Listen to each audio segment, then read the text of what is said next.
All right. Hey, guys. Welcome to the Search and Seizure Show. Mike, thank you for being here. My pleasure. Good to see y'all. So we have some people online, if they still stuck around after our tech difficulties getting up and running. What's up? Yeah. What's up, Mark? So here's the deal. So we're going to do, this is like a last minute show. I happen to, be here for a little extra time in the studio. And so the point is we have some questions to answer. Okay. I also think that there is at least one person who wants to ask a question online, live. You think that's going to work too, Rick, or no? We'll find out. All right. So here's the rules of engagement. If you guys have a question that we can help you answer, any search and seizure question, if you want us to take a stab at a statutory issue too, we'll try if we can. But really, any kind of Fourth Amendment, Fifth Amendment, Sixth Amendment, First Amendment, Second Amendment. We do have a new member of the family. I might also start that. This is the Flux Raider. If you guys have seen this gun before, this is basically a P320 on hardcore steroids. Yeah, there's a lot of contraptions going on there. And this is actually what's cool about this. This is a factory gun, so it's actually put out by SIG, even though the chassis is by this company called Flux. But they took it, they OEM'd it, and it is really one of the sexiest guns I've ever seen. So this is like, for those who want to carry like a pistol brace gun or turn this into a short barrel rifle, you take this and it has it has either a pistol brace or, if you want to SBR it, you can actually shoulder this with the little red dot on here.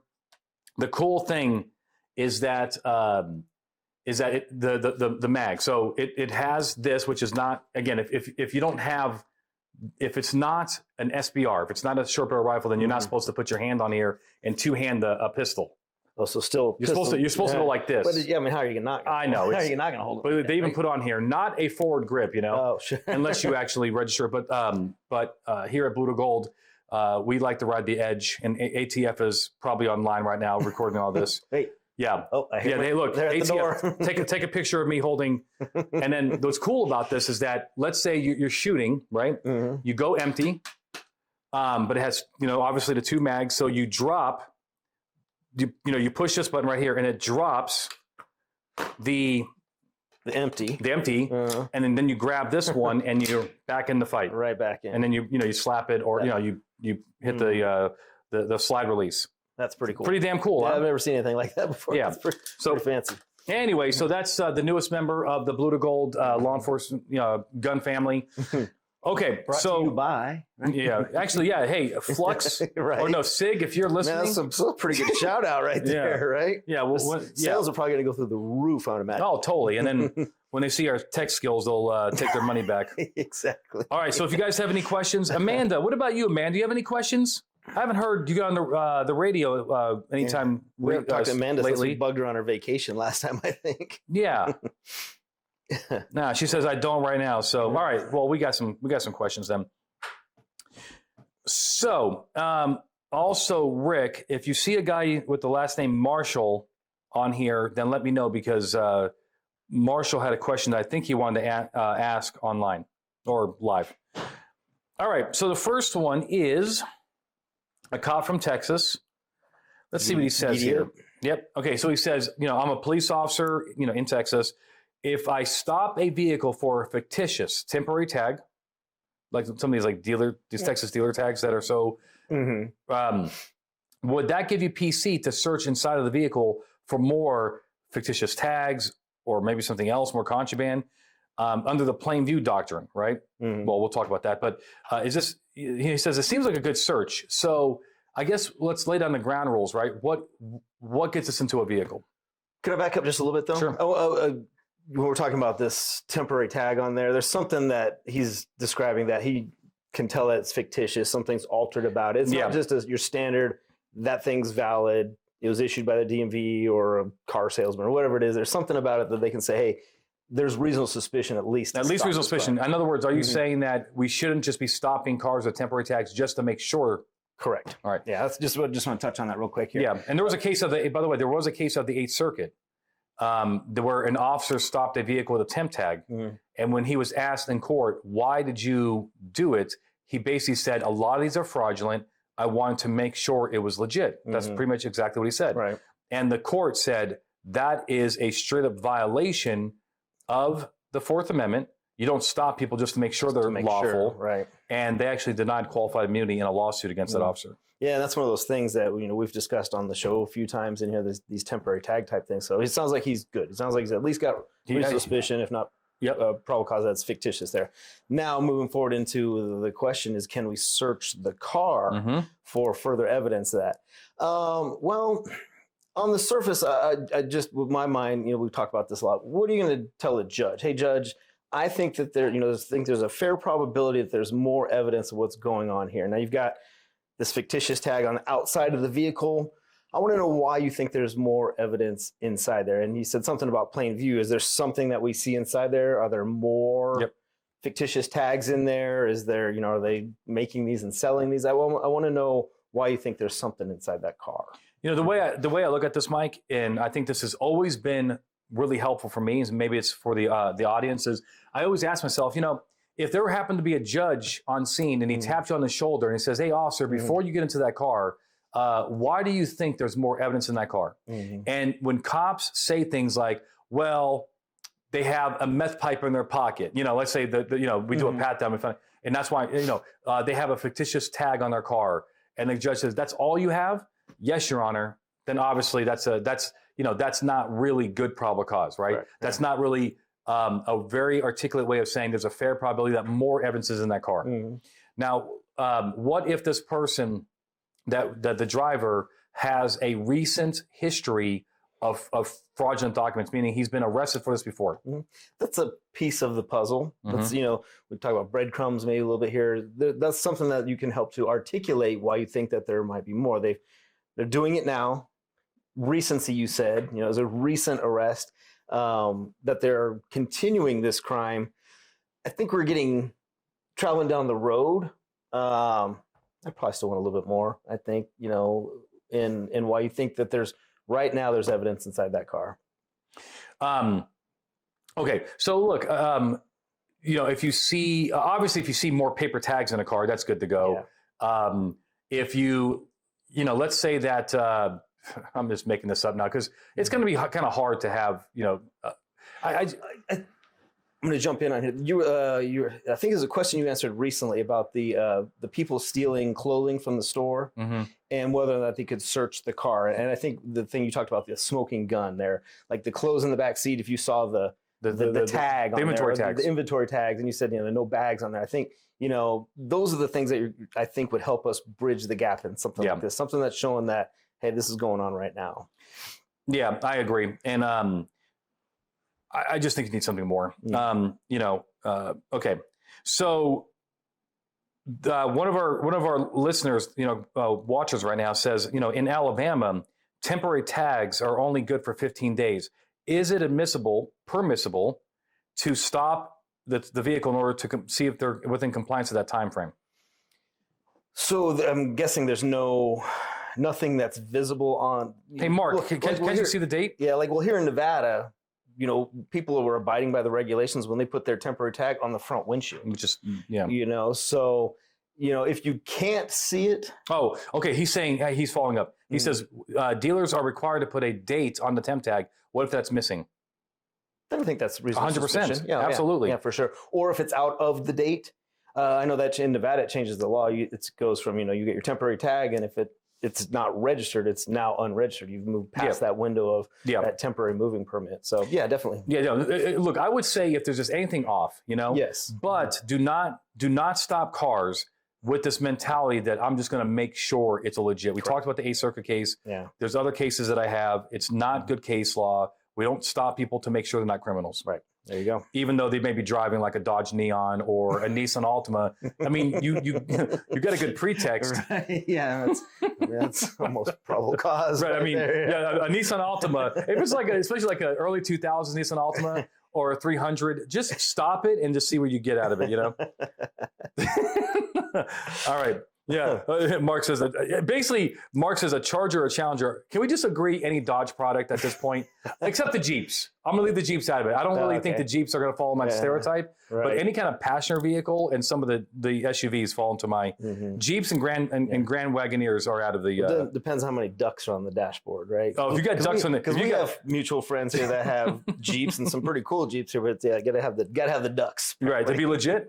I think so. Yeah. No criminals running around with ducks on their. Right. All right.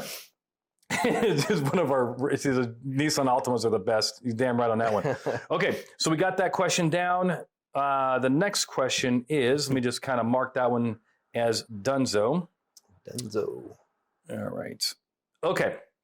The next question is, this comes from an officer in, let's see if we can figure, sometimes they don't put this officer's in South Dakota. Right. So more cows than people. So he said, investigative detentions on curtilage. He says, I'm asking if someone can be detained inside their residence in the event that they, again, I'm kind of reading this and hopefully I get that they lock themselves inside after probable cause for an assault occurred.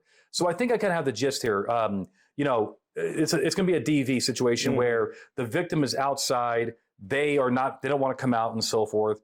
For instance, a male and a female are spouses who, with 5 kids in common, and get into an altercation. Well, you know what the fight is about. I mean, 5 kids, huh? 5 kids, man. I mean, pick. We the Brady Bunch. So even they were probably fighting all the time. So the family decides she wants a divorce. The female decides she wants a divorce. Her husband, the male, begins yelling at her. He strikes her in the face, causing a visible bruise. Okay, so far so good. The male damages the female's laptop, also during the fight. The female leaves the house with her 5 kids after calling 911. When deputies arrive, the male locks himself inside the residence while deputies speak with the female. So I would presume that she's probably like at a store or something. Yeah, it sounds like, hey, I'll meet you down the street. Yeah, she's probably not calling from the front of the house. He says at least we have reasonable suspicion, or if not probable cause, has been established for the intentional damage of property and simple assault, domestic in South Dakota. Deputies attempt to make contact by knocking at the front door and calling the male. Okay, and basically at the end of the day, he's like, hey, is excessive knocking and calling out this person a violation of his rights? In other words, what kind of things should we kind of consider when we're doing these follow-ups with domestics, and can we actually go in there and snatch him up? What if he answers the door? I think these are all good questions. They are good questions. Okay, let's start with the foundational. Yeah, let's say foundationally. All right, so it sounds like every state law kind of differentiates on what is domestic violence here, but it sounds like there's probable cause for arrest that. And most states, it's a shall arrest. Yep. Which I think gets in the cops' minds a little bit here. Like, we've got to arrest this guy no matter what. Right. All right. So what the facts we have here, she's not in the home. She's got the whole, how many was that? Was that 5? Probably. 5 kids in tow down the street, and he's in the house. And so, he says here, when we talk about curtilage, right? Yep. That was kind of where the beginning of this is. Curtilage is protected like the home itself, right? The Jardines case, Jardines case there, right? So when he's in the home, that's his castle. Everybody's out of the home right now. So is there any exigency is always kind of my first question when it comes to these domestic violence cases. Is there any urgency, exigency, emergency that we need to get in there right now to help the kids, help the wife? Evidence, whatever it may be. And it sounds like no in this circumstance, right? Everybody's out, everybody's safe, and there's no further evidence that we need to gather. So the question is, can we go into his house and go arrest him for this probable cause arrest without exigency? And the answer is no. Right. But there's a couple things here. He did say, can we go and knock on the door to maybe clarify or ask him some questions? That is, if like a knock and talk. Like a knock and talk. If it's genuinely a knock and talk. We want to get some clarifying things from him. Like, hey, I'd like to hear your side of the story. And that's truly the cop's intent of going there. I want to gather some more information. The reason why I say it like that is if we're going there on his curtilage with our sole intent to arrest him, well, that's a problem with curtilage. What case are you referring to? Well, most of it starts, you start from Payton versus New York, and then you have the Jardines case that says curtilage is like the home itself. So it gives that protection outside the home. And most people don't say, hey, come arrest me at my house. Yeah. All right. For the most part there. There was actually a Ninth Circuit case, the Smith case, that was kind of on point there. They had probable cause to arrest this guy. They went onto his curtilage with the sole purpose to arrest him. They found a gun. They ended up losing the gun because it was a curtilage violation. Yep. Here, if they really genuinely want to ask some questions, you can call it a knock and talk. It is a knock and talk. Absolutely. If that's what we're doing here. And so they say, okay, you got to kind of, if it's a knock and talk, you got to go with societal norms, the expectation. And the Hardinius case talks about the Girl Scout rule, right? Mm-hmm. If we go and we knock on the door to try to speak with him, wait a reasonable amount of time, and no answer, we leave. Right? We leave. There's nothing that we can do from there. He says here, this continual, now all of a sudden it changes into the cop knock, right? The baton comes out and then it's the dum, dum, dum, dum, dum. Yeah, or come out, it's the police. Department, come out, you got to talk to us, do it now. That changes things. That's not within that scope of the expectations for the implied license. Yeah, the implied license and society, like, okay, now I know there's some heavy-handed Girl Scouts out there, right? And depending on where you're at in life, there's some heavy Girl Scouts out there. It's true, right? So they might be a little more heavy-handed, trying to order up the Thin Mints. But if you keep pestering, you keep banging on that door, and there's that case, the French case, right? There's a boyfriend, girlfriend that talked about the continual knocking on the door. Yeah, French versus Morel. Yeah, it became a problem. And uninvited. You can become uninvited. So let me just see if we're on the same page. So the first thing that we start off with is that if you are doing an investigation, even if you have the PC, she has a mark that's consistent with being battered. Doesn't seem to be self-injurious. You believe what she's saying to you. Maybe even the 5 kids also say, yeah, daddy hit mommy. There you go. And then, but it's still good police work to go and do a follow-up and at least ask his side of the story, because you don't really know. Hell, he could be dead in there with a gun. He could be blasted in there, and maybe her self-defense was not proportional. I agree. The point is, let's go do a legit knock and talk. But then if he says things like, hey, get the hell out of here, and he's inside the house, then you don't have a knock and talk anymore. No. If you are, the French case is a good one out of the First Circuit, where the cops there incessantly just pounded on this guy's door. They went on his window, banging on the window. Then it's not a knock and talk anymore. Now, the next thing is that somebody, so if you're lawfully present, let me ask this. If you're lawfully present, you do the knock and talk, and he comes out of the home. And he's on his curtilage, and he does not dissuade you from your probable cause, or he does not dispel the probable cause. He actually maybe affirms it by saying, yeah, we got into an argument, I lost my temper, whatever. Can you then make that arrest? He has come out of his home? Yeah. Yes. And you talk to him? Yes. And we speak to him? Yeah. Things don't change? Yes. Yeah. You're not playing games where, hey, can I talk to you for a second? Right. Boom, click, click, because that looks like a warrantless arrest without a warrant, with a warrantless arrest without any recognized exception. Yes. Okay. Somebody said on the chat here, hey, what if the female gave you consent to enter? Okay. Can she? Yes. Right. She can give us consent. Let's just go with, he doesn't know that she gave us consent. We go inside the home under her consent. Yep. And at that point, we have lawful access. Right, we entered the home lawfully. Yes, because she, who is, has equal authority cohabitant, to give us consent, she gives consent. We can go in. Yep. I think the question, Mike, that I always look at is, if you're going to be inside of a home, what got you inside that home? Was it agency, consent? Was it a warrant? So there's an acronym for that, isn't there? CREW. Yeah, so what we teach at Blue to Gold is CREW: consent, recognized exceptions, and warrants. Those are the 3 things you need in order to be righteous under the 4th Amendment. There you go. So if she gives you consent, now we're walking up to the house, okay, and she even gave us the keys, by the way, okay, and he says, "Stay out. We didn't even enter the home yet. What should we do? Stop. Yeah. Because now her consent. Because somebody asked about it. And Amanda, the Oye case, is that Randolph, or would you put in there? Or is that Hardinus? Okay, Randolph. So Amanda's our good little trooper here. She's putting in some case law. Oh, is that Georgia versus Randolph? Yeah, so she put in Georgia versus Randolph here, and that is the case.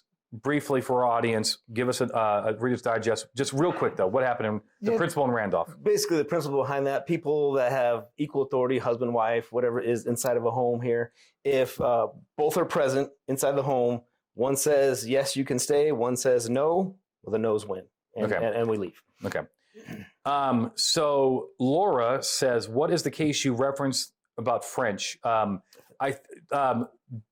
Maybe Amanda can help me here. Google French versus Morel, Merrill, maybe. So, yeah. 2019, First Circuit. It's it's a love story. Is it 19? I think so. Maybe. Yeah. Maybe it's a little newer than that. When you read it, it's quite the love story. And then Amanda, yeah, it is actually a love story. Amanda will help me with that case. And it might even be Morel versus French, but either way, Google's going to tell you what it is.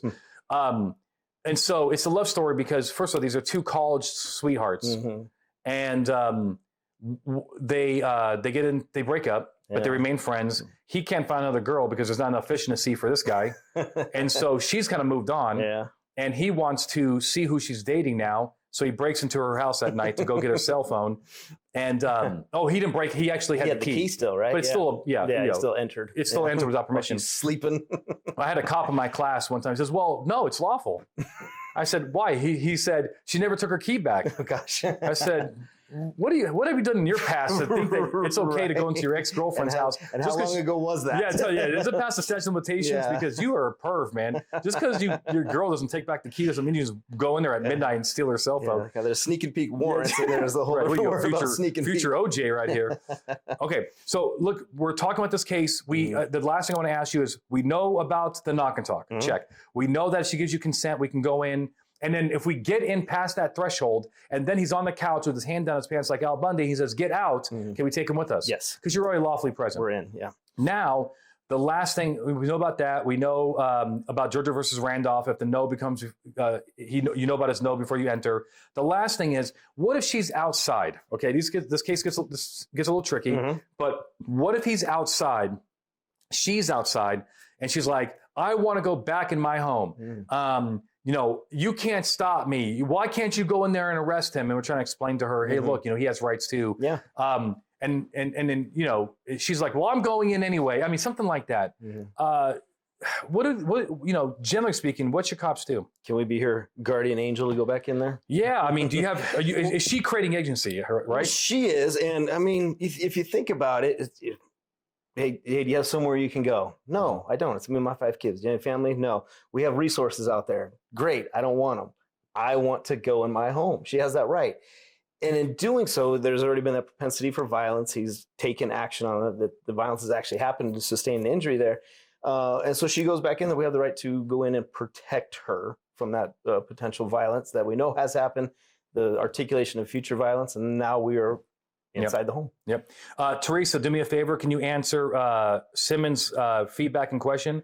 So I'll just tell you, I can't type very well on my iPad, but Teresa got my back on this. So this officer from Texas, he says, "I'm loving this. I think this is great." He says, "I need all the training I can get, and that's why we're here."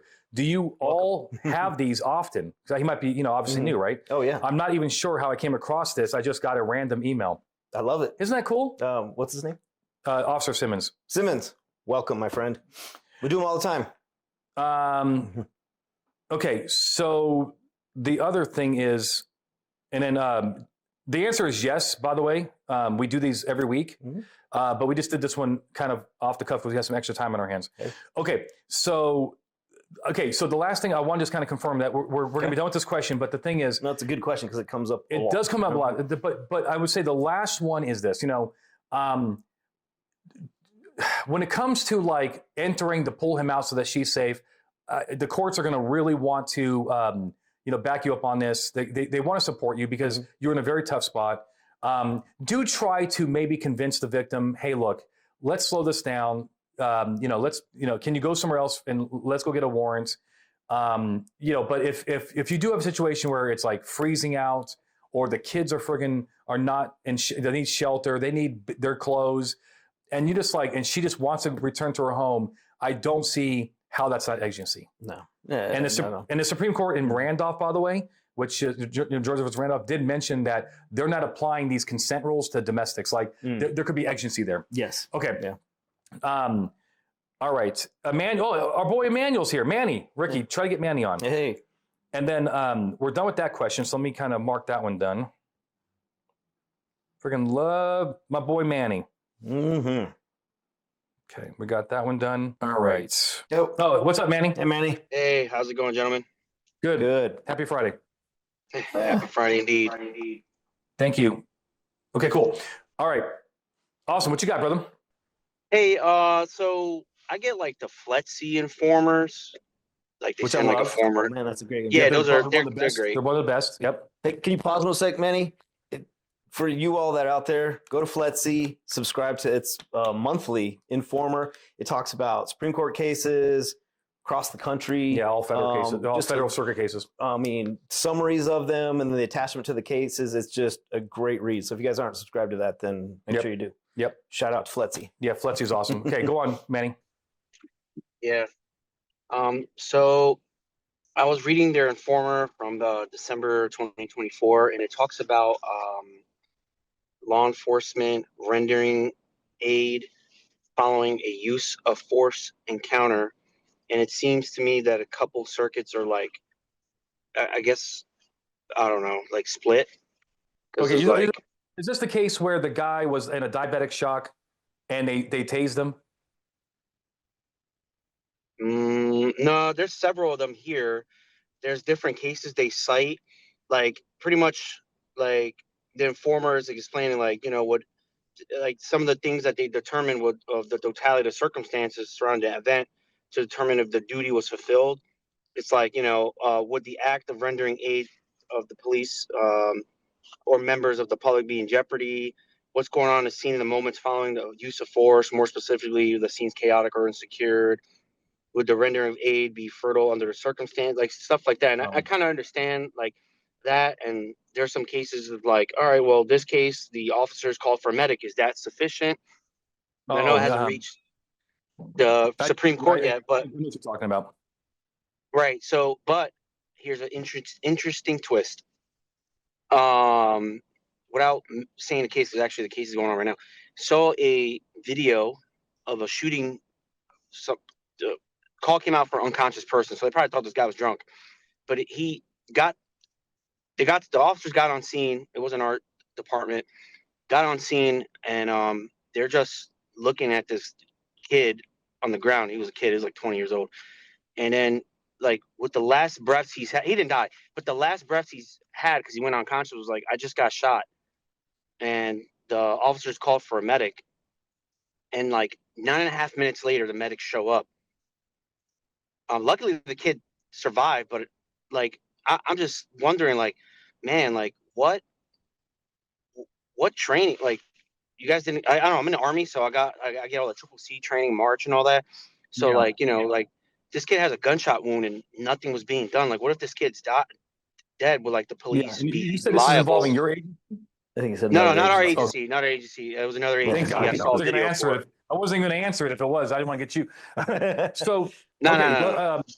look, we can answer that. I mean, let me just take this one. Yeah. Okay. So so the general rule is that there is no duty to render aid. Okay. It's the government as a baseline principle. There is no duty under the 14th Amendment due process clause or life, liberty, and so forth.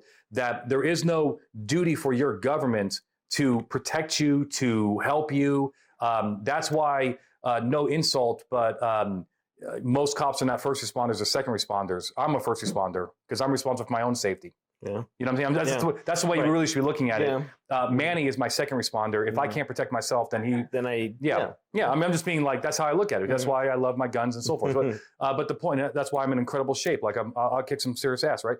So no doubt. So since the government is a second responder, there really is no duty to protect. Now, there is a duty if there's a special relationship, and special relationships can come in a couple forms. The first one is when the person's in your custody. This kid who was shot is not in government custody. No.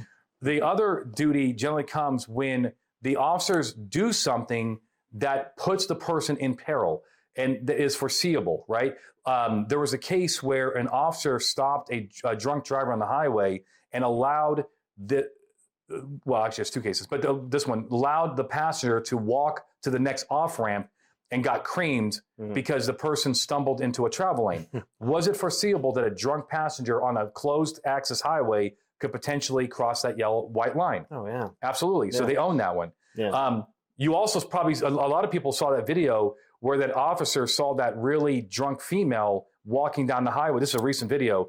And she was begging for a ride off the highway, and the cop, I mean, I can't get in his mind, but he's like, no, that's not our policy. Maybe he was in a different town or something like that. Right. Wasn't willing to make an exception. And but then the next thing, the dash cam shows, then she was like sleeping in the highway, and a semi truck ran over her. Could there be liability there? Potentially. Yeah. So going back to this situation, Manny, look, and of course, this is just a very shallow interpretation or analysis of this case, right?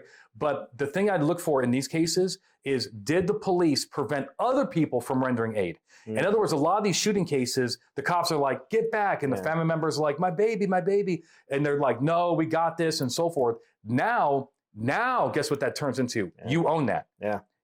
Someone could be taking life-saving Somebody could be doing compressions, putting a finger in the hole, whatever, And so that is foreseeable harm. So the point is, that's my answer, Manny. What do you think?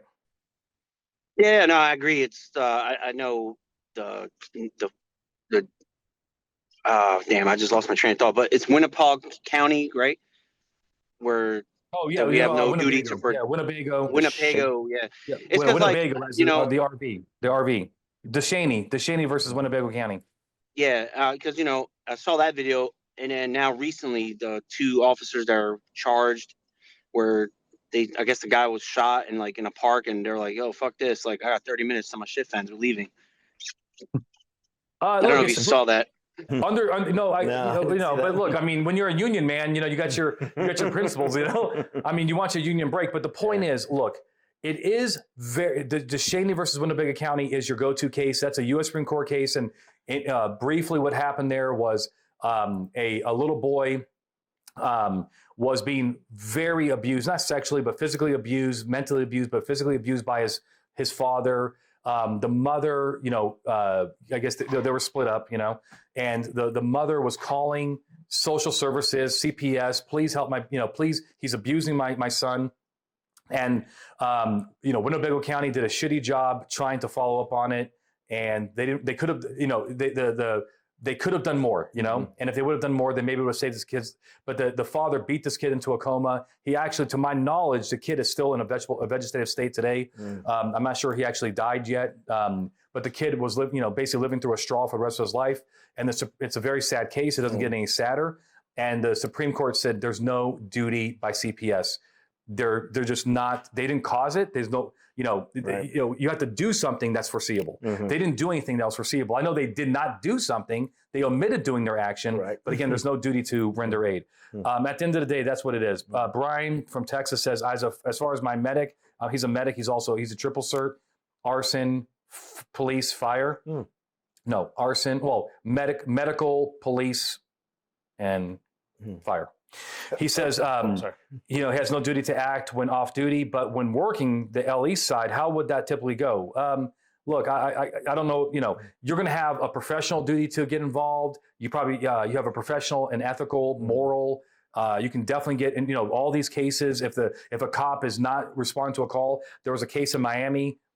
You have the video with duty intervene, where a sergeant and her squad are ignoring baby unconscious calls. They all got fired, and they should be fired because they're drinking their cappuccino or the Cuban coffee, whatever. But as far as lawsuit goes, there's no relationship there.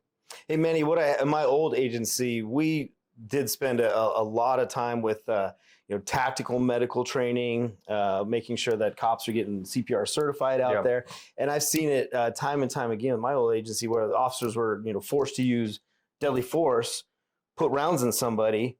Seconds later, they're trying to save his life. They're jumping right in it. And again, like you say, there's that's what you want to do. Underneath the badge, we're human beings. The split second before this guy's trying to hurt you, harm you, potentially kill you, and then the second later we jump into that trying to save you role. And there are, and I've seen it some more than just my last agency of just at least understanding how to do a little bit of first aid out there, plug some holes, pack some wound kind of things. So but they say Constitution one thing, but I think there's a moral obligation. 100%. You should get in trouble. Yeah, exactly. But again, if you're preventing help, others from doing so, then you own that. Yep.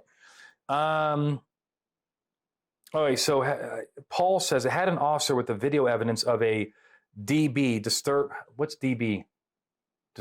What's the domestic battery, maybe? And he says, okay, wait. Evidence of a DB and damage to a vehicle, maybe domestic battery. Probably that's probably what it is. He went to the house for a knock and talk to get his side on the damage of the car. She saw injuries that the suspect's hand was that the hand was. Is this our? This sounds very familiar, my friend. Yeah, it's very familiar. Is this? How funny. Okay, yes. Okay, just to let you know, I'm not going to say the state now, but this is the same. This is the call. Yeah. Okay, so let's. I'm almost positive this is the state. Do you want to tell us story? You want to give the context here? Yeah, let's go with it. So may or may not be the same one here, but boyfriend, girlfriend, strained relationship. Things are bad right now. Boyfriend goes to a work establishment of the female. And I think you said it kind of goes on a little bit of a crime spree, commits a domestic battery, actually, physically batters the victim, puts his arm around her, kind of in a chokehold type of thing, compels her, forces her to give up his phone because he's wanting to know who she's texting. Right, give up her, yep. Yeah, there's some jealousy issues going on here. Takes the phone from her. This person had been trespassed from this business before. That was reiterated to him, goes out, takes a wrench, smashes out her window of her vehicle, takes a purse out of it, cuts himself. There's blood evidence inside the car, takes her purse with, her belongings inside there and takes off. Yep. Right? Cops respond. That's the story that we get. Hey, who is he? Where's he live? Okay, cool. Let's go do some follow-up, kind of like we said earlier. Yep. Let's go see, gather some more information from this guy. So they do. They go do a knock and talk. They go to the house, knock to this guy. No answer at first, kind of like we talked about before. Yep. Knocked a little bit more, and the guy does open the door. The cops were persistent. They were persistent, which may or may not be a problem. It all depends. We talked about that going between, it's context-based. Between the rules in there, but he does answer the door and is inside his home initially, and he's pretty adamant with the cops. In my understanding, is I don't want to come out. I don't want to talk to you guys. Right. And it was a little bit vague about his involvement and no involvement and what's going on here. And they're like, well, we've got evidence to arrest you, essentially. And the way it was described is he kind of had his shoulder, kind of in the doorway-ish. Kind of like lazily, just kind of like leaning. Here, but it was pretty adamant, like, hey, I want to talk to you guys. Yeah, but his shoulder, part of his body is outside, is in that door frame area. Right. At least 2 inches or so out. Yes. And maybe his hand a little bit too every once in a while. I think it was described, yeah.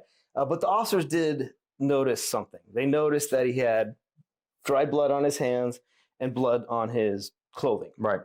And as they went on, I guess he eventually said, you know what, I don't want to come out here. And like you said, puts his hand out a little bit past the doorway.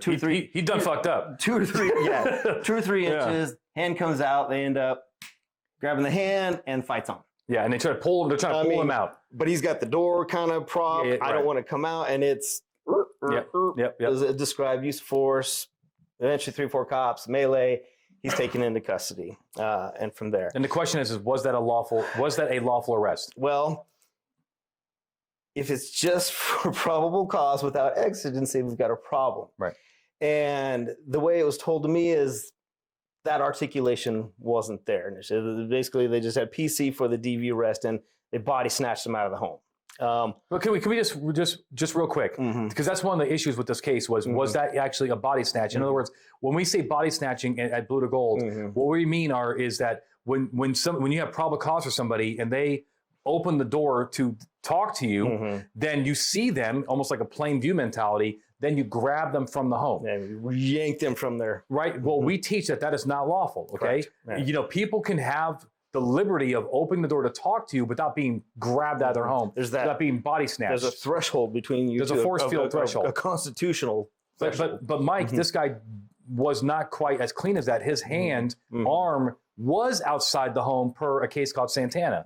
Does that give us enough to take him and pull him out? Well, you're talking about Santana. And Santana, they decided that Ma Santana was in the public, Well, she was literally leaning in her door frame selling narcotics. So most of her body was in this door frame, and also it was not a curtilage issue either, Right, but yeah. she was at almost like an apartment. But she was like leaning, and she was having these cells. So the Supreme Court was asked, "Hey, are you in your house?" Because what happened was the cops came up and said, Santana, her name was Ma, Ma, you're under arrest, and she ran into the home. Well, the cops then chased, and they called it hot pursuit. And you cannot have hot pursuit unless it starts in a public place. Right. So was that a public place?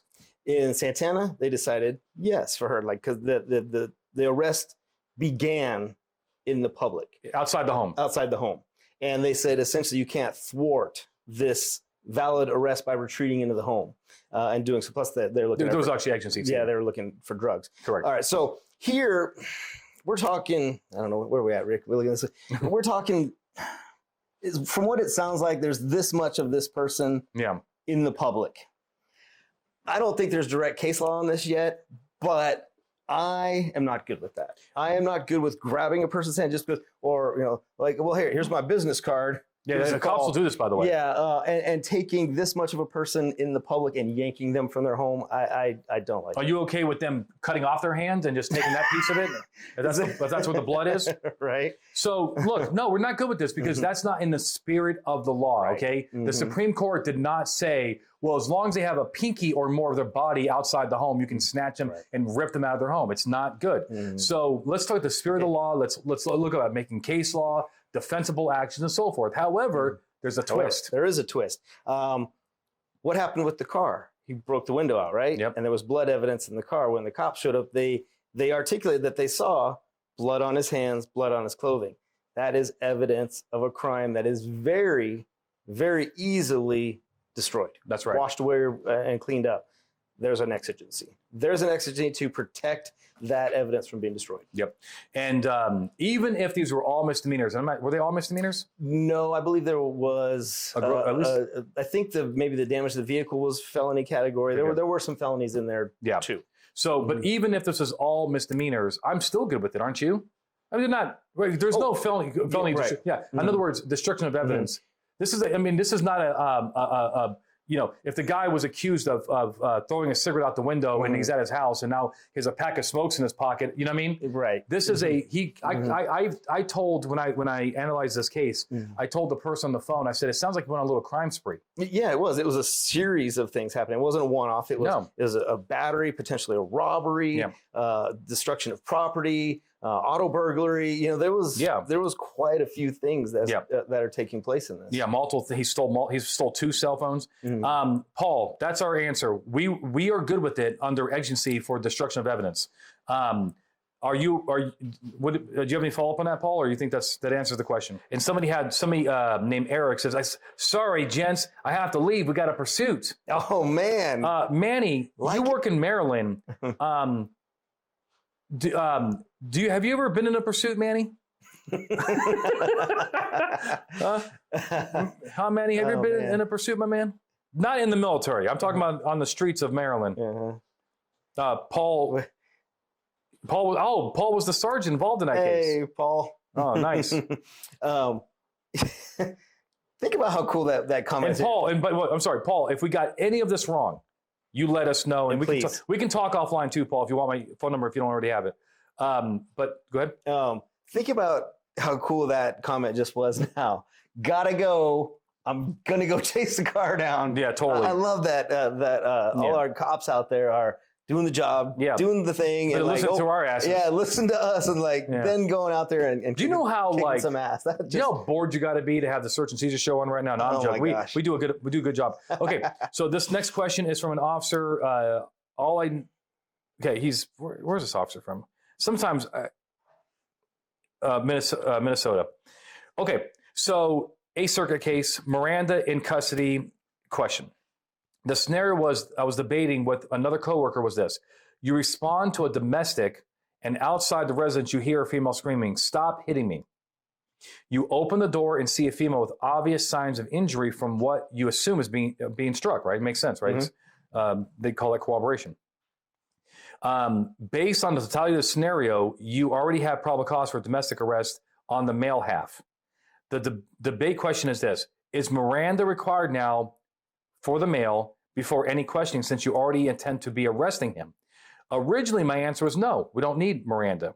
The male would not be detained straight away. Well, he might be detained, but yeah, he's not free to. If he tried to walk away, he probably would be. But but even if he doesn't, even if he doesn't know that, I guess you would separate the both parties, interview them like any other normal domestic. You don't quite know what's going on.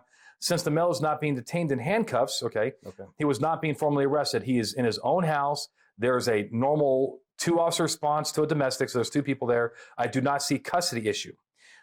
So I want you to answer that. The second question is, if you already have PC for an arrest and intend to make that arrest, you can't question the individual without Miranda due to your intent. Okay, I think they're kind of interrelated. Yes, so I think so. do you need Miranda for these domestic violence investigations under these with facts like this? But not always, right? And not always. And we don't teach tactics here, but it sounds like the dude should be in handcuffs, but he's not for the scenario, okay?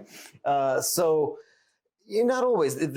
When we talk about Miranda, and it comes up a decent amount of times here. There's basically 3 components that come with Miranda. It's but we'll go back to arrest-like custody. But arrest-like custody, right? Imminent interrogation and known officer. You're wearing the outfit, so that one's always the easy one here. The imminent interrogation are questions designed to elicit an incriminating response. Are we asking things that could be used against them? Testimonial evidence against them in the future. Right, help prove their guilt. Help prove their guilt, okay? But always the big part of Miranda is going to be the custodial aspect of it here. And we get that a lot, where that not free to go aspect versus really what we're looking for is arrest-like custody. It's more confining. It's more than that not free to go aspect here. So in the way he's describing this one here, the probable cause is there. They didn't place him in the handcuffs right away. They didn't restrict his freedom of movement, didn't make statements like you're under arrest while they're under handcuffs. So for argument's sake, let's say they didn't create an environment of arrest-like custody. They said it's in his home, the conversational tone, and asking him. So as long as you're comfortable with articulating that you didn't create an arrest-like custody, Miranda doesn't apply. Right?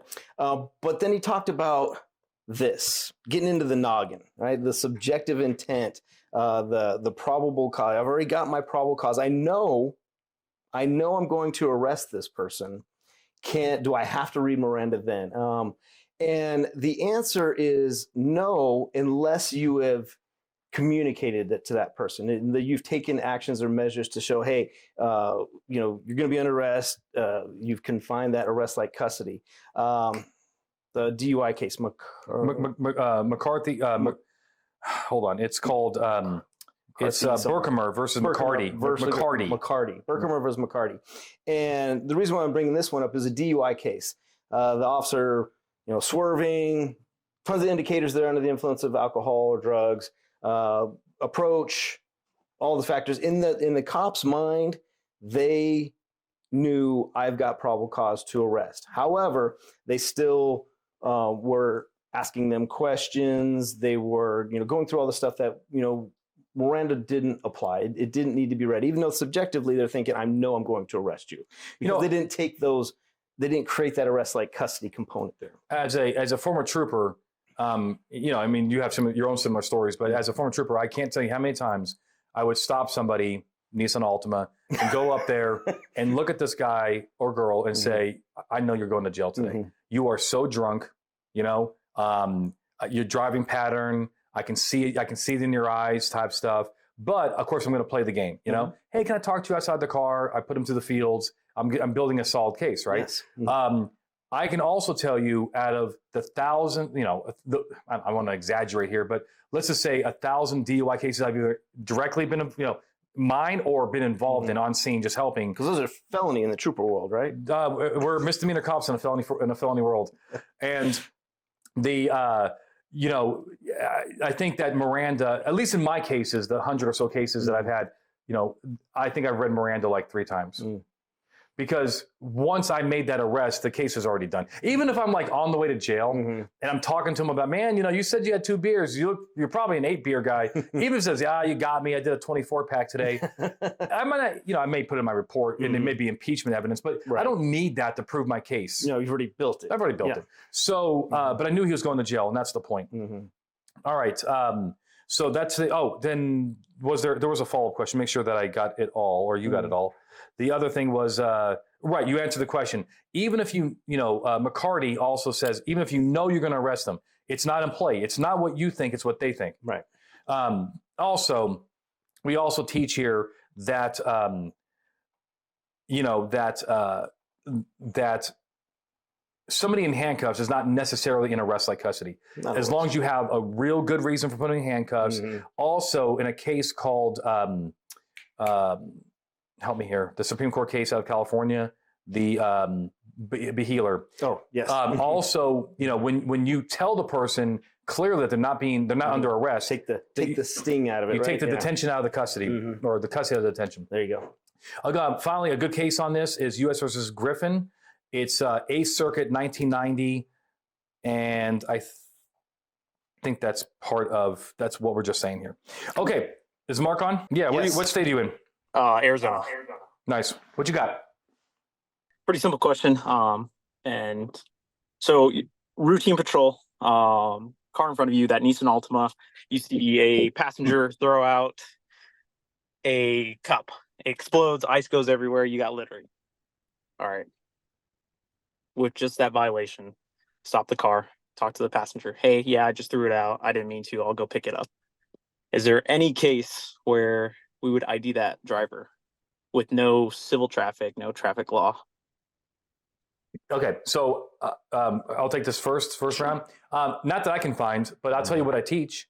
I teach that you cannot compel that driver to identify. I know a lot of people are going to be like, they don't agree with me, but my thing is, it is a traffic stop. Let's go through some principles here. It is a traffic stop, and we treat traffic stops like Terry stops. And what the court meant by that is that it's a low level of intrusion. The next thing, we also have Rodriguez, which is a Supreme Court case that tells us that the length of a traffic stop is enough to take care of the mission of the traffic stop. Our mission is that passenger. He's the one why we're contacting that person.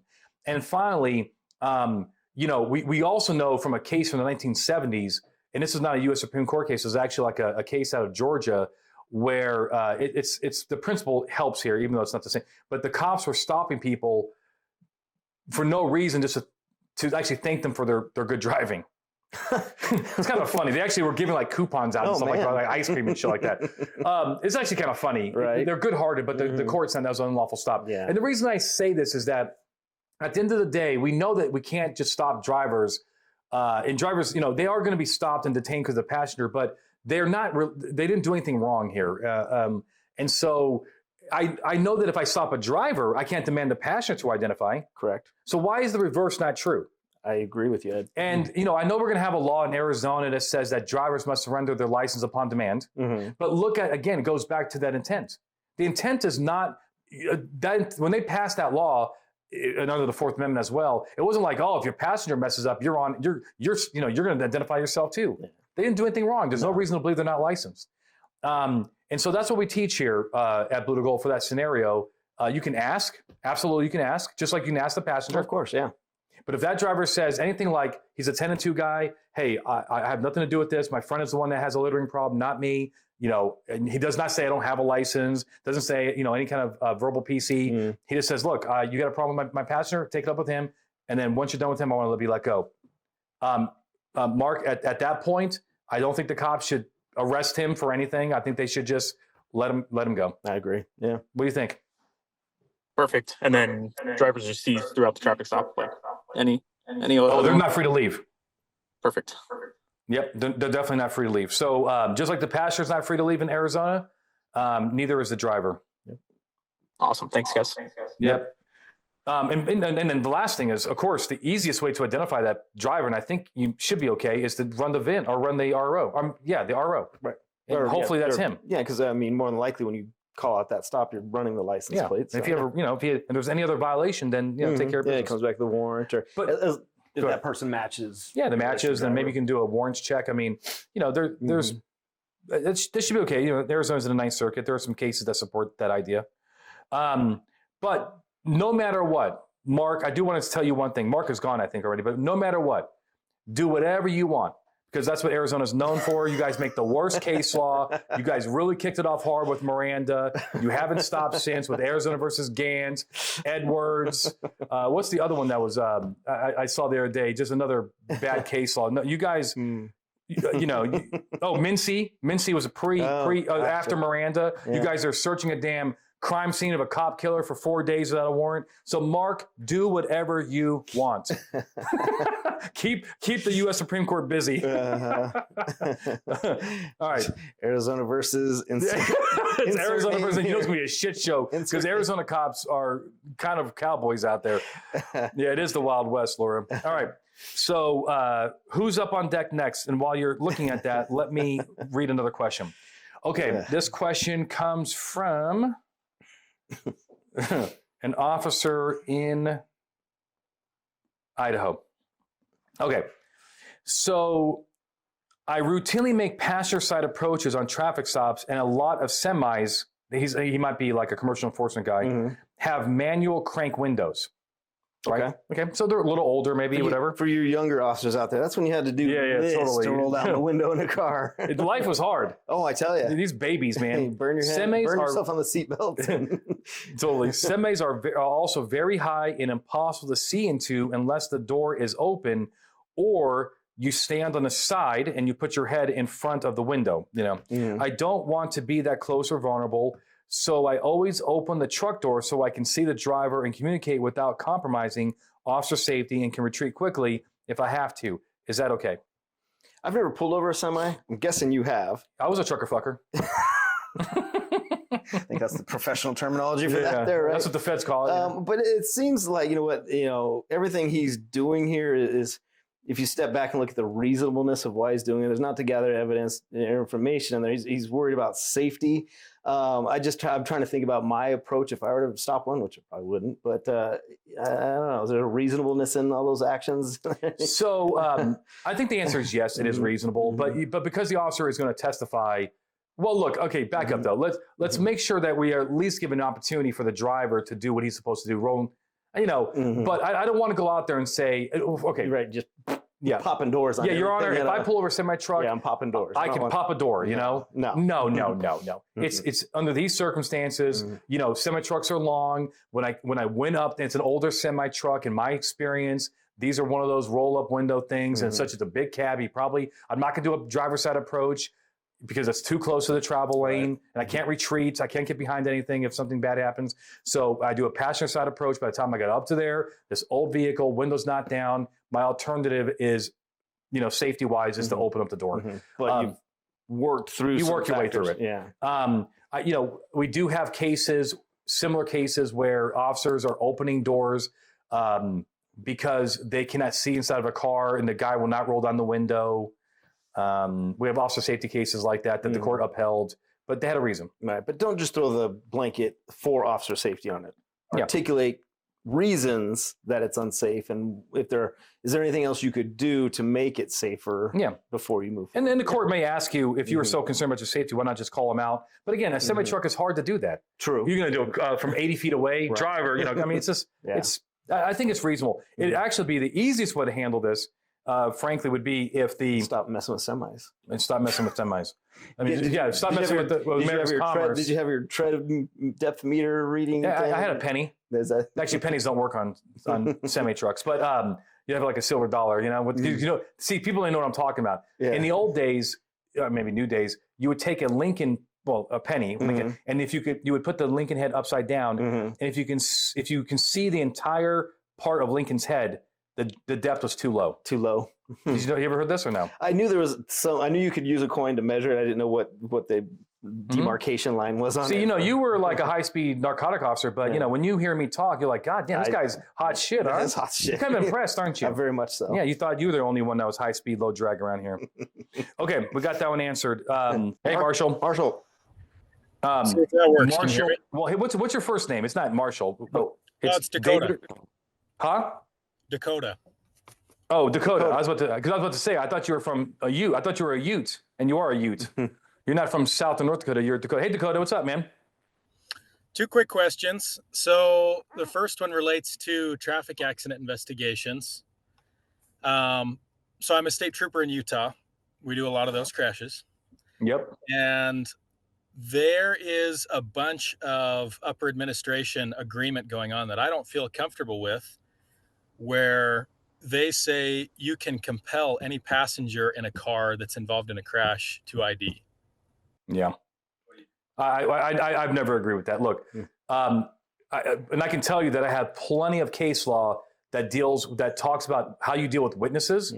And so, I think the two doctrines that people try to argue here is that A, they're a witness to a crime, and we'll talk about that, and or B, that you guys have your forms by the state to fill out, and we have to know who's in the car. Right. Okay, so, but that's called a victim. So you list your victims in there, but either way, when it comes to either a witness or a victim, and you don't have probable cause or reasonable suspicion they contribute to this accident, then you got to be very light hands with them. Well, and also I do have a 10th Circuit case that's, again, it's not exactly this issue, but the 10th Circuit case came out of Utah where cops detained some parents after they witnessed their son being shot by the police. Oh, yeah. And they were held for, and again, it's not the same case, but the principles are, the logic though is that when you're dealing with the witnesses or victims, you have very limited authority over them. And so let's talk about the first thing and this whole, hey, they are a witness argument. Okay.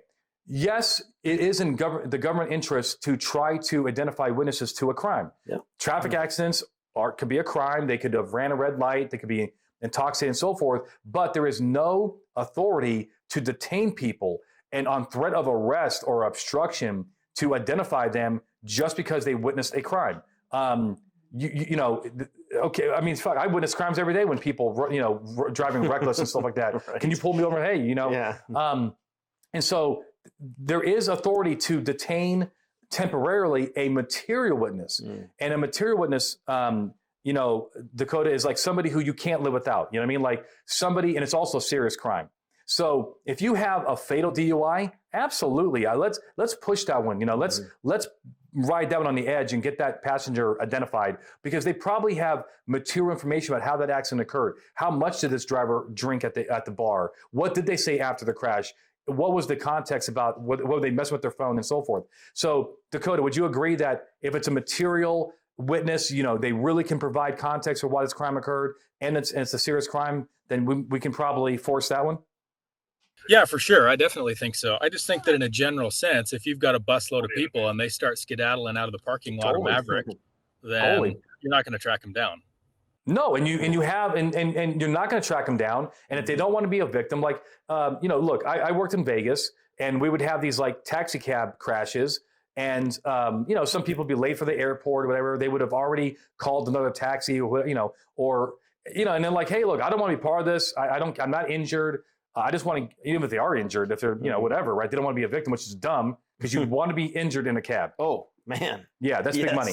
Exactly. But the point is, I've had people say to me, look, I don't want to be involved in this. I got a flight to catch. That's more important than me being listed on a crash report. And what I say to them? Deuces, see ya. I'm not going to arrest them or detain them or threaten them. That's on them. And if they later want to sue the cab company and they're not on that list on the report, that's then I guess you can ask for the body cam or something like that. But so the other thing is, you cannot force people to be a victim. So even if you don't say, well, they're not a witness, but they're a victim, and the state needs to know who this passenger is, and for track. No, you cannot force people to be victims. You cannot force anybody to be a victim, quite frankly. Now, to participate, victims don't have to participate, even though. Anyway, I can get into the weeds there. What I teach here, Dakota, is this: on your crash report, for people that don't want to identify themselves. You do the best job with the demographics. White male. You can maybe leave the age blank, because you're not going to know that. You put in there what you can, and no. If they say I go by Billy, what's your last name? I'm not telling you. Then you put Billy on there, and that's it. And that's what you do. What's the alternative? Like, what are you going to say that you can actually back up? You can say, well, if you don't give me your information, I'm going to arrest you. You're obstructing my investigation. You're obstructing my investigation. Is that the alternative there, Dakota, that they're kind of maybe implying? That they can be arrested for something? Yes, that's what I've been told before upon discussions with some other people, but obviously it's something that I wouldn't do. I don't feel comfortable with that. They've Right. also cited stuff like insurance related things, potential insurance fraud later on or something where somebody Yeah. claims injuries afterwards and they want documentation that they were there.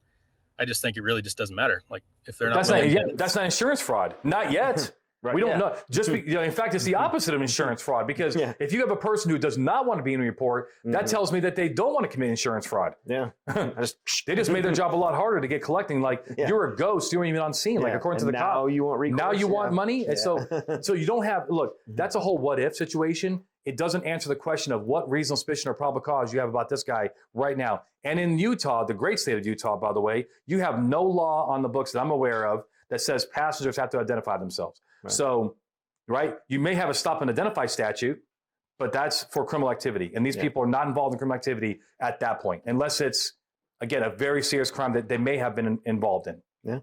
yeah, the closest thing we've got is State v. Martinez that allows us to ask for identity Yes. of anybody in the car. Yep. But that's There it. you go. Absolutely. Absolutely. And you should be asking. In fact, if you don't ask, you actually may get in trouble because you're not doing your job. And you should be asking to complete this form that the state wants you to. But when they say, I don't want to identify myself and you don't have reasonable suspicion, it's done. I mean, you can try to put a little pressure on them, but if they don't want to comply, then it's done. I would not be threatening them with arrest. That's kind of ridiculous. It might be coercive. Yeah, and make a notation of that. I asked the front seat passenger for their information. They refused. Yeah. And Yeah. there Then you go. that yeah, exactly. That hurts them when they do want to get a check later. But that's the answer. I do have one more quick question if you've got a couple minutes. I do. And Sure. the camera turned blank. I don't know if that on your end, but go on.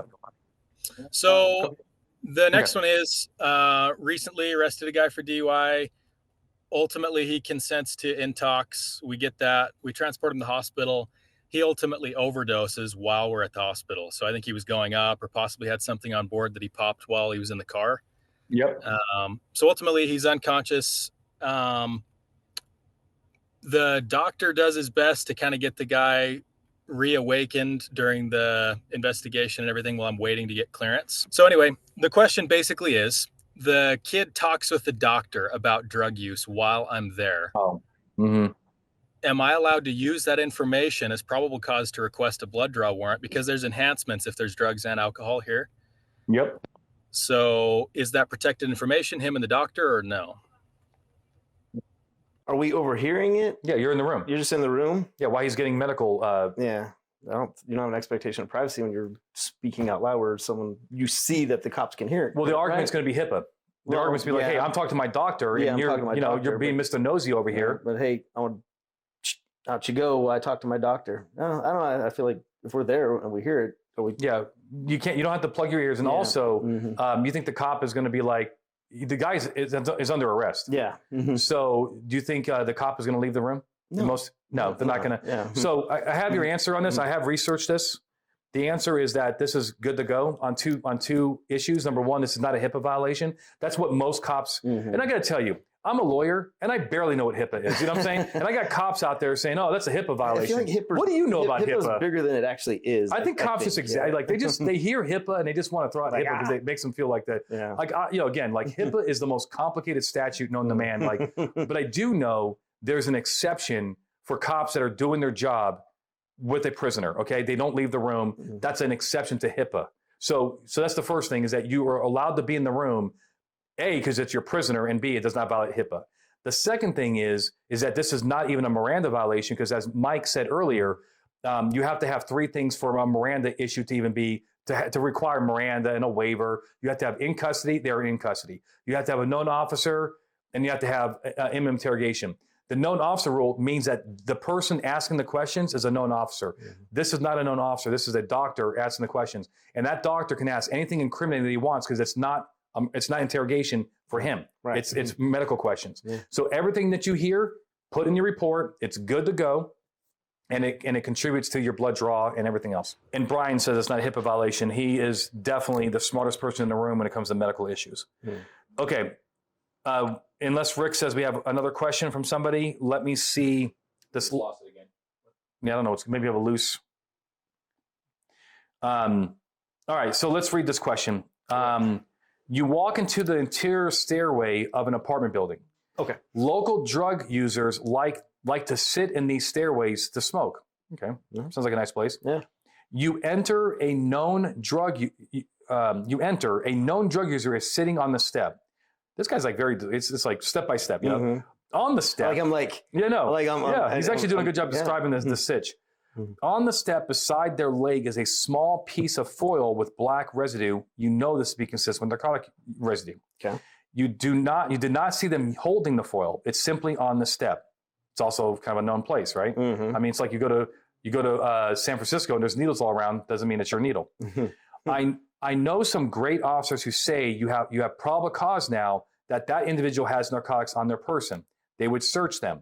If they do not find drugs, they let them walk away. And let's add, you do not have their consent. What is your opinion? That's very riveting. Like this. Yeah, it's actually good. I was there. You gave me enough facts to like really make a decision here. Yeah. Well, okay.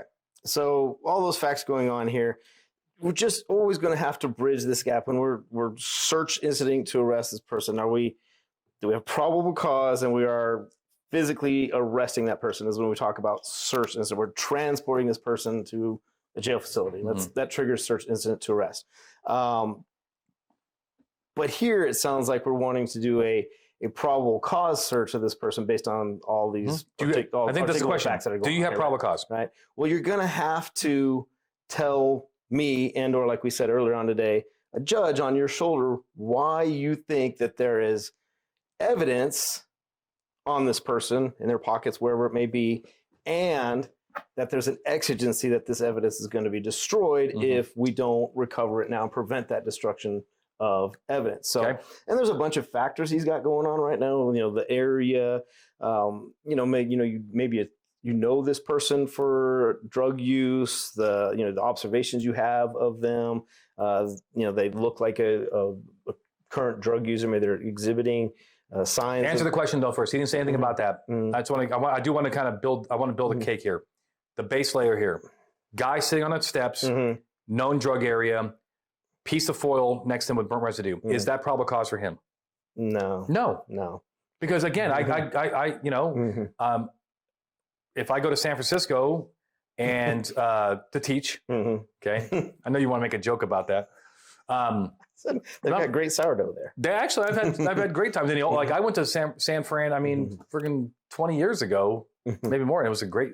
What a great city. A couple years ago, we had a fantastic time. But it is a drug haven right now, and I haven't used drugs in weeks, so I have no interest in going there.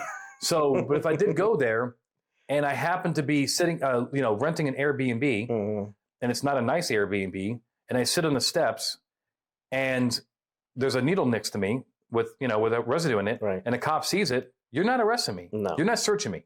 And a lot of cops are like, what we do at Blue to Gold, I think it's very important. I really think it's important because a lot of cops take what I say or take what you say, and they're like, nah, man, that's not true. Like, oh, I have PC all day long. And what they're doing is they're transforming or they're using their prior experiences and they're like using it through that lens. And I say, but look, I need you to break this down. Like, what about me, Larry Suit Leisure, in a suit, and I just happen to be at the Airbnb? Well, yeah, I guess I wouldn't have probable cause for you, but generally speaking, we do have probable cause. And I say, why? Why? And they'll start talking. Then they'll start saying, because he's a known drug user. I know this cat. When I saw him, he went like this and tried to sit on it. And I'm like, okay, that's why you have probable cause. Right. Not because it's a piece of foil next to somebody in a public space, it's a start. It's a start. And I think that's the lesson here is that cops need to break things down when they say things in a report, okay? And they say, I did this and I had probable cause for that. I'm going to take you, I don't have a crystal ball. I'm not there. I'm only going to evaluate, but based on what you told me. Guy sitting on the steps with these facts is not probable cause. Maybe it's reasonable suspicion. Yeah. But it's not probable cause. No. And so add those other facts. I'll give you I've been having a huge debate, and I've been, people have been trying to smack me around a little bit because they're like, they're trying to push back on me, which is totally fine. I love it. I respect it. Makes it fun. It makes it fun. I respect them trying to, try to take down the guru over here. But I made a comment about if your VIN is covered that in and of its, Teresa, do you know about this? Teresa's on here. Mhm. Teresa, how many people have been getting riled up about this whole VIN issue, right? People are like, no, so I said on the show, I said, if your VIN is covered, just that in of itself is not a crime. Meaning if you walk through a parking lot and you see a VIN covered, like just has a piece of paper over it, that is not going to satisfy your statute that you have obliteration, destruction, intentional concealment, right? And I just said, and I said, and people have been really, oh, that's not true in New Mexico, and that's not true in Ohio, and they started talking about, they give me their laws. And every time I looked at their law and I looked at the case law, I'm exactly right. The court, there will be like, this court will say, it's not a crime just to have the VIN incidentally covered. It's a crime to conceal, destroy, and remove, and so forth. And so the point is like, listen to what I'm saying. And I said and I said, this example, break it down to, if I go and take my car to a valet and they put a valet, tag, whatever, on my dash, and it slips and it covers my VIN. And then a cop is walking by my car and sees that the VIN is covered. Can they open my car and start searching my car? No. And I said, because there's no intent there. Where is the intent? And they're like, well, that's, blah, that's not what we're talking about. I said, exactly. Because you're talking about people that, have no plates on the car and the VIN is covered up and maybe the rivets look weird when you can see. The point is, articulate. Yeah, there it is. Break it down to its basics. There it is. Yeah, Teresa put in the Instagram of like this debate going on where people are trying to take down the master over here and kick me while I'm down. That's what's so great about the Fourth Amendment and search and seizure is the dialogue, the conversations. And I love it. It's great. And all these people that have, been, getting their riled up online, I actually love it because they actually are, they are, by sharing these laws, they're learning and they're trying to find out that context. We're talking about it. Exactly. And that's fantastic. It is fantastic. So look, we've been going at it for almost, Rick got us started a little late, so probably wouldn't have been at it for 20 minutes by the time we started. Time flies when you're having fun. Time flies when you're having fun. So the last thing, does anybody have any other questions before we call it a day? You're welcome, my friend. Anything else? Okay. You're welcome. Absolutely. All right. Well, Mike, I appreciate your time. Appreciate yours. And thank you all for your time. Yeah. Thank you, guys. I will put this on YouTube. And please, please follow us on social media. Teresa, our social media manager, works her ass off, really trying to get all our content out there. She's on almost all these channels and so forth. So Teresa, keep, putting in the social media links. Rick, thank you. You're awesome, Rick, for your amazing job. I want to know how the pursuit went. So if anybody knows who that was, Manny didn't answer. Yeah, let us know how that pursuit turned out. That's going on right now. Manny didn't know what a pursuit is. Maybe Manny knows what a foot pursuit is. Ah, there you go. But no vehicle pursuits. All right, hey, we're getting a lot of hearts too, by the way. I think they're for you. Nah, I think the hearts are for you. It's for us. It's for Blue to Gold. It's the family. All right, I hope they're for me. Okay. All right. So, and I get the thumb. The thumb is for me. I like it. All right. So thank you guys. I appreciate it. Rick, let's shut it down and have a good weekend. We'll see you guys next week. Take care, everybody. See ya.